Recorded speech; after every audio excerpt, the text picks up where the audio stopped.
Bienvenue sur ma chaîne. Aujourd'hui on va parler de l'élégance et est-ce que aujourd'hui en 2025 c'est la fin de l'élégance?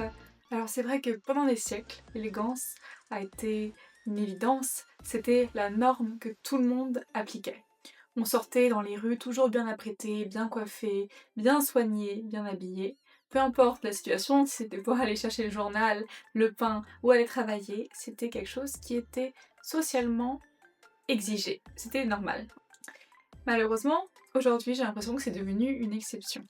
À Paris, comme dans beaucoup de villes en France, on assiste à un phénomène social qui a été amplifié depuis le Covid, mais on remarque qu'il y a beaucoup plus de personnes qui sortent en jogging, en tongs, en claquettes, avec un t-shirt sale, parfois du vomi dessus.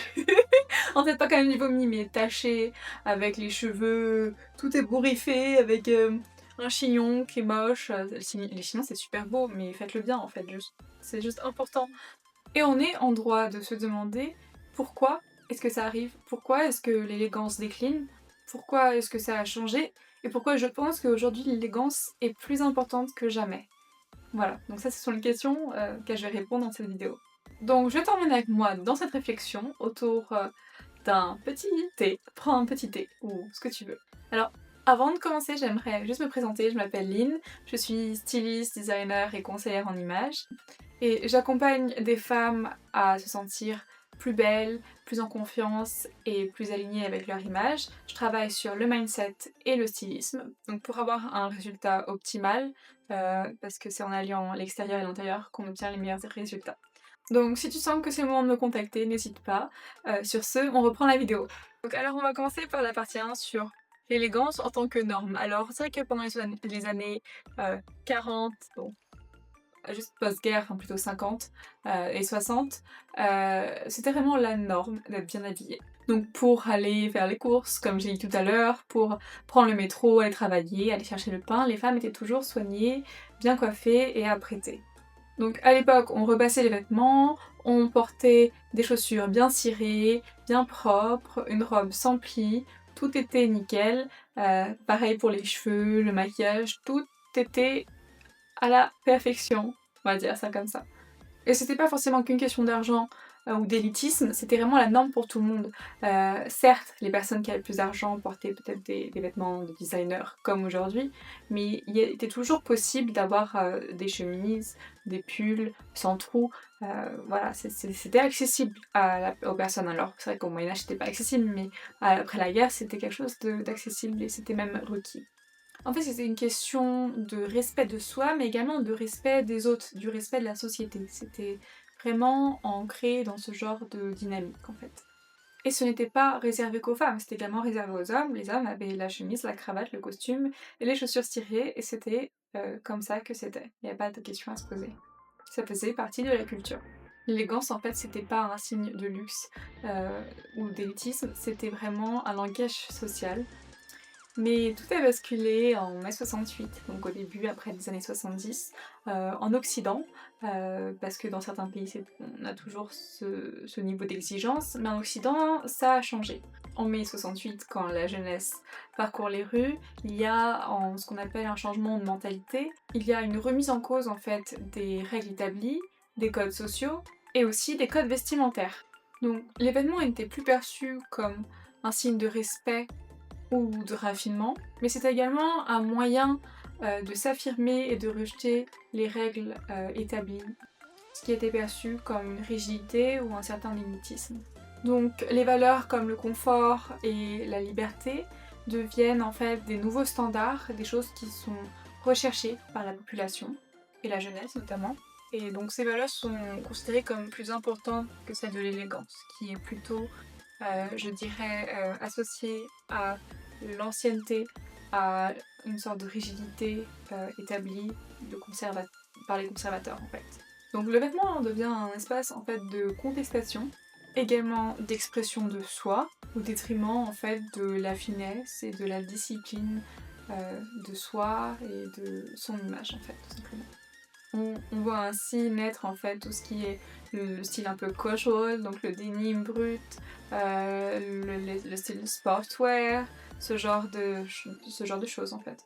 Et on assiste également à une démocratisation du look décontracté et moins habillé. Donc ça a été quand même plutôt quelque chose de bon en fait, de pouvoir s'accorder plus de liberté. Après c'était également dans les entreprises et tout ça et dans la vie de tous les jours, mais même au niveau de l'élégance, ça permet d'enlever un poids, d'enlever une pression. Mais il y a quand même un juste milieu à trouver, je dirais. Après, moi c'est ce que je pense, qu'il faut trouver un juste milieu entre être bien confortable et être soigné et élégant. Et depuis, j'ai l'impression qu'on vit un peu dans l'entre-deux. Non, j'ai pas vécu ces périodes-là, mais je veux dire, j'ai l'impression qu'on a constamment en fait deux entités un peu opposées entre les personnes qui veulent le confort à tout prix, euh, totalement relâchées, veulent un peu rien faire, et les personnes qui sont justement ultra rigides, ultra psychorigides, qui sont très très soignées justement. Moi, je pense qu'il faut un équilibre. Et donc, mais certains diront que c'est un manque de moyens pur, mais moi je pense pas parce qu'en friperie on peut trouver des vestes de costume. Même moi j'ai une veste ici, euh, une veste que j'ai achetée en friperie. Moi elle est un peu, c'est une veste d'homme, donc c'est quand c'est la mode des épaulettes, bon j'ai toujours un petit peu, mais je trouve qu'elle est quand même super belle. Enfin moi j'ai reçu pas mal de compliments dessus et je l'ai payé 30 € avec le costume, donc vous voyez c'est pas très cher. Et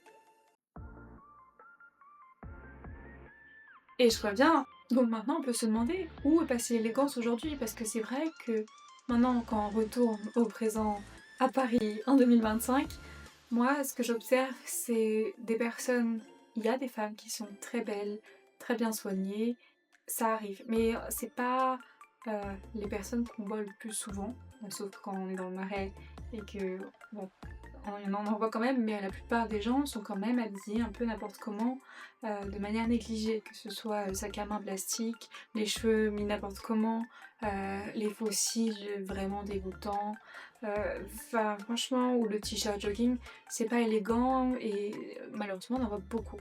Donc c'est un phénomène social qui est observable et c'est, je pense, une sorte de rejet, une sorte de négligence de soi-même en fait, un manque de soin et un manque de respect en fait un peu aussi envers soi et envers les autres. Et c'est quelque chose qu'on aperçoit beaucoup et je ne juge pas parce que je sais parfois donc ça m'arrive de sortir quand je me promène le soir en jogging et quand je vais voir des amis je fais un effort pour m'habiller. Et je m'habille souvent de manière élégante parce que c'est dans ma personnalité, c'est ce que j'aime. Je me sens pas bien quand je suis pas bien habillée et ça c'est propre à chacun. Mais je suis juste là pour en fait vous ouvrir les yeux et pour faire en sorte que peut-être que vous aimeriez peut-être changer ça et passer à l'action. Après, le plus important, c'est peut-être que l'élégance, ce n'est pas forcément qu'une question d'habillement, c'est une question aussi de posture et de choix et de personnalité, de présence, de bonne manière aussi. C'est la politesse et les bonnes manières. Il y a également ça qui est très important et qui se perd aujourd'hui. Après, c'est pas le cas dans tous les pays.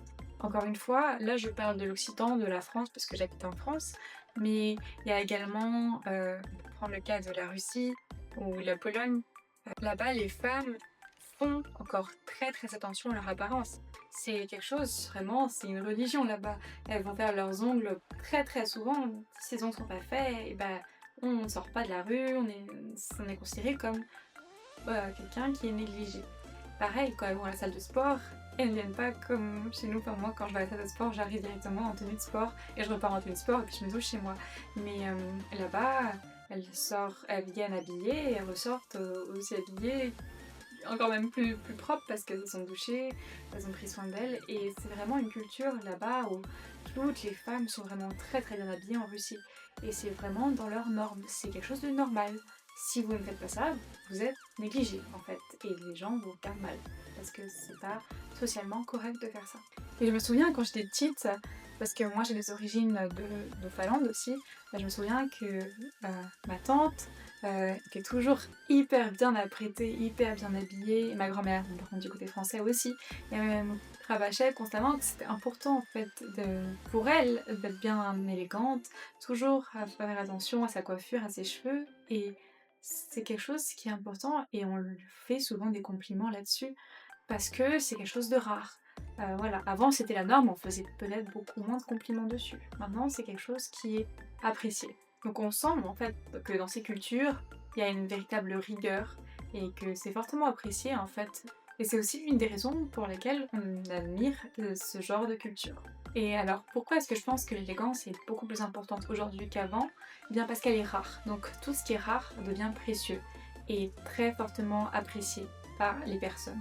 Généralement, euh, lors des entretiens d'embauche, ce genre de choses, c'est ce qui fait la différence. C'est entre deux personnes qualifiées, ce qui va faire la différence, ça va être la personnalité, ça va être l'énergie, ça va être le charisme, ça va être l'élégance, et ça va être ce qui va en fait parfois changer votre vie en fait tout simplement parce que vous étiez bien apprêté tout simplement.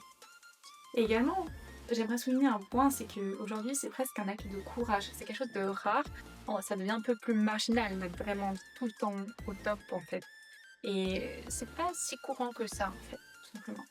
Mais ça montre également une force de caractère, ça montre qu'on est non conformiste, ça montre également qu'on est discipliné, ça montre aussi qu'on est rigoureux, ça montre aussi qu'on est soigné et attentif aux détails. Ça, en fait, ça montre qu'on a toutes ces caractéristiques-là qui sont recherchées dans le métier du travail et dans la vie en général.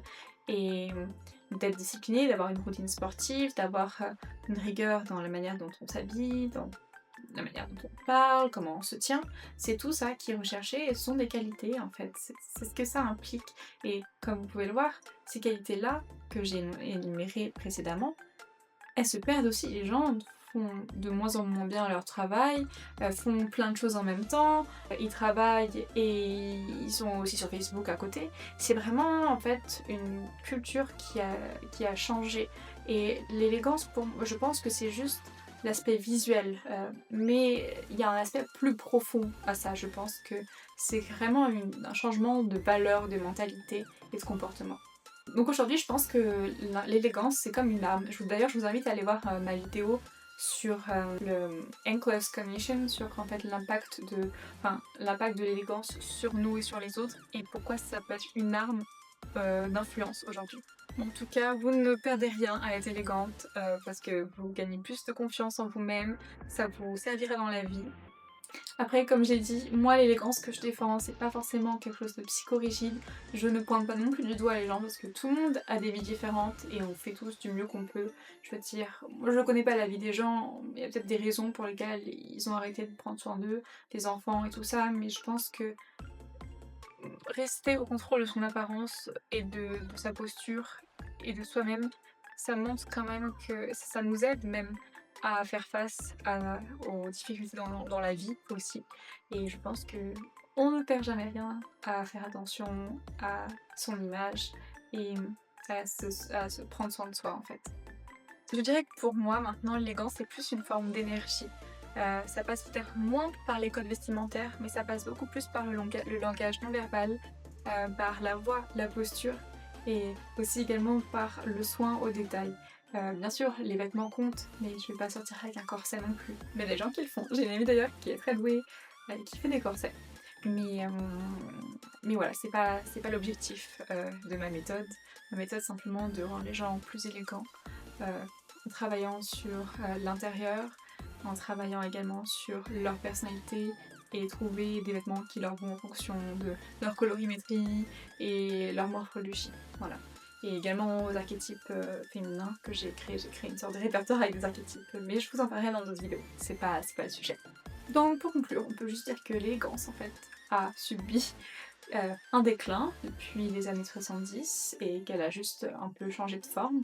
Donc elle est devenue rare et précieuse, c'est pour ça qu'elle a une grande valeur aujourd'hui et moi je t'invite à la cultiver parce que ça va juste changer ta vie, parce que tu vas prendre plus confiance en toi, tu vas être différent des autres, tu vas sortir du lot et tu accrois juste tes chances de réussir dans le domaine dans lequel tu veux réussir.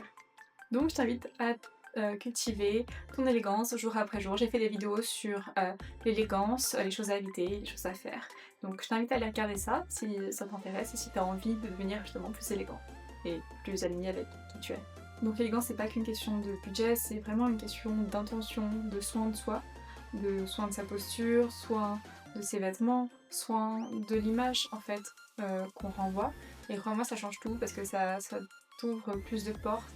Que ce soit des rencontres ou dans le cas professionnel, peut-être des opportunités de travail. Mais en tout cas, j'espère que tu prendras conscience de l'importance que l'élégance a aujourd'hui et que tu prendras peut-être plus soin de toi. En tout cas, dis-moi en commentaire si toi aussi t'as observé ce changement. Qu'est-ce que tu en penses aussi? Ça m'intéresse. J'ai sûrement oublié des points, parce qu'on peut pas non plus tout dire dans une vidéo. C'est pas le but non plus. Mais en tout cas, j'espère que ça t'a plu. Sur ce, je pense qu'elle est déjà assez longue, j'ai pas mal de choses à faire. En tout cas au montage. Et j'espère que ça t'a plu. Et si t'as aimé, mets un petit pouce en l'air et abonne-toi pour plus de contenu mode, mindset, élégance et tout ça. En tout cas, si tu veux travailler avec moi, n'hésite pas à me contacter. Sur ce, gros bisous papillons, à bientôt, salut!